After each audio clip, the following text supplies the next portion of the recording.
How to deal with mom rage. Practical tips from a therapist. Dealing with mom rage can feel difficult, but there are ways that you can calm down. When you're able to find out exactly what is triggering you, you can take some time to take a deep breath, de-escalate the situation, and learn to walk away. Hi, I'm Lena Suarez-Angelino. I'm a licensed clinical social worker specializing in motherhood and burnout. Let's talk a little bit about what mom rage is and how to deal with it. What is mom rage?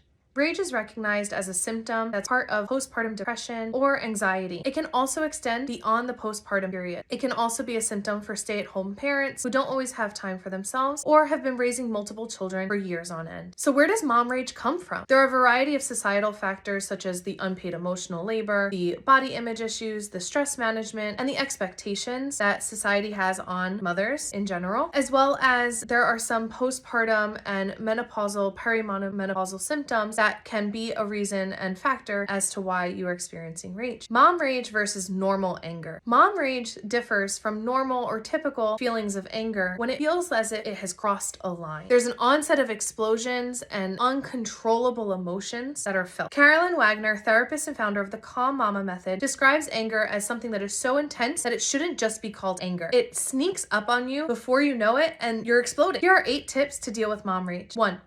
Pause and take a deep breath. It can be easy to get caught up in the day-to-day, especially as a mom. I remind my clients often to pause and take a deep breath throughout their day so that they don't get overwhelmed. You can even try it now. You want to inhale through your nose, hold for a couple seconds, and then exhale, whether through your nose or through your mouth. Ready? Good.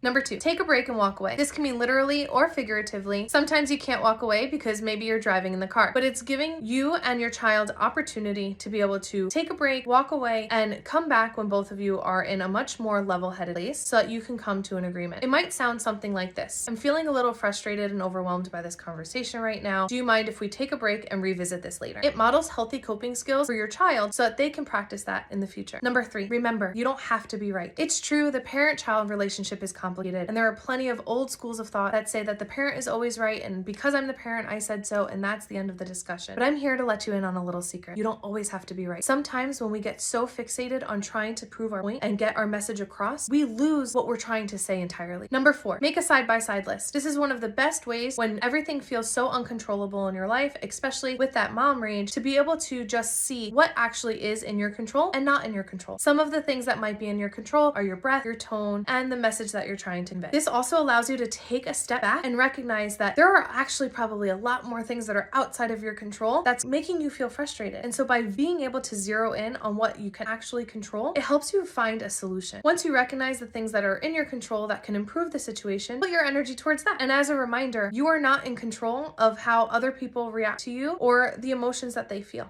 Number 5, taking a few moments in the morning and the evening before you get out of bed can really help you to keep that mom rage at bay, especially if it stems from mom burnout. Think of it like you're creating bookends to your self-care. This can be as simple as taking a deep breath or making a list of 5 things that you were grateful for, or it can be a little bit longer if you have a little bit more time through meditation or even a morning stretch. At the end of the day, it's anything that helps you feel grounded and centered and coming back into your body, into your mind, into your heart. This helps you to manage those big feelings that you may experience throughout the day or that you felt throughout the day so that you can have a restful sleep. Number 6, ask for help. In my therapy and coaching practice, asking for help is one of the most difficult things for people to do. They feel like they might be a burden, or they've already asked for too much, or they might be disappointed and they won't actually be helped or receive the help. I also believe that it takes practice to be open to receiving help. It's about building trust with others and learning how to be able to rely on them. This help may also not come from immediate family. It may be in the form of hired support, such as a cleaning service, delivery service, or even laundry service. At the end of the day, you're asking for and receiving help. Number 7, show yourself compassion. Resist the urge to be self-critical and instead show yourself some grace and self-compassion. You can do this by practicing affirmations, making a list of things that you enjoy and appreciate for yourself, as well as just taking a deep breath and acknowledging. When we practice self-compassion, we can have better mood, better health, and it can help reduce those stresses throughout the day. Another way that you can practice self-compassion, if you need a little bit more guidance, is by listening to a loving kindness meditation. A Adapting a self-compassionate mindset may not always be easy at first, but with practice, it'll become second nature. Number 8, practice stress management. It is believed that stress can affect women more harshly than men, making them more prone to serious mental health conditions. Coupling that with parental distress, it can be detrimental to your health. This is why it's so important to find ways that you can manage that stress, whether it's through meditation, through proper sleep, proper nutrition, and healthy forms of exercise. It's also really helpful to practice those wellness activities and being able to socialize with people outside of your children. Knowing how to manage your stress levels will keep your mental and physical health in balance. Final thoughts on mom rage. Coping with motherhood can be difficult and can bring out feelings of anger that may be too intense to control. Although it's normal to feel angry from time to time, it's being able to recognize when it reaches an unhealthy level so that you can apply skills to cope. Identifying your anger-related triggers, practicing ways to self-soothe, and effectively managing your stress can all be ways that you can regain and maintain balance.